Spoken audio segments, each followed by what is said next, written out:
در محله چیمتپه در جنوب شهر دوشنبه بیش از یک هفته باز ساکنان در یک شبانه روز 7 ساعت برق میگیرند. صبح بر وقت و بیگاهی شستشو کردن امکان ندارد چون آب از طریق نساس به خانه آنها می آید و نساس باشد بدون برق کار نمی کند.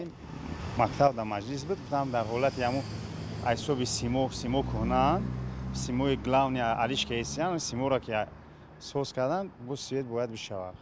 خواهد بیگانی میتیه وقت شام در قرب میتیه با ساعت 10 دا 11 میکشه با بیگان ساری 8 خاکی مود امی چیزی که سویت نموشه او نمیشه.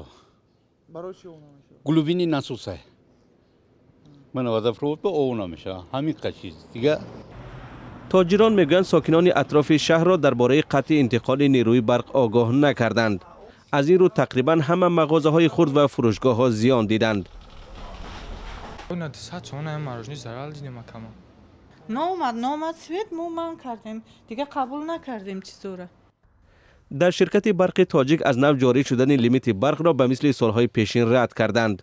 سالهای قبلی ساکنان تاجیکستان در یک شبانه روز همگی یک چند ساعت برق می گرفتند و مجبور بودند منزل خود را با هر راه گرم کنند. شمع می خریدند تا خانه خود را اندک روشن کنند. تنها سال گذشته کشور موسم تیر ماه و زمستان را به محدودیت نیروی برق سپری کرد. حالا برق تاجیک اصرار می‌ورزد که بنابر ادامه داشتن کارهای تعمیر در خطها انتقال برق به منزل ساکنان منظم نیست.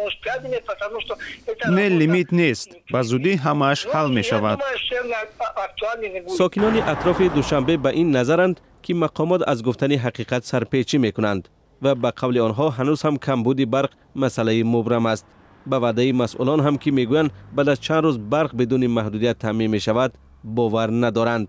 واقعا اگر کارهای تعمیری جریان داشته باشد چرا شب برق خاموش می شود مگر تعمیر شبانه هم دوام می کند؟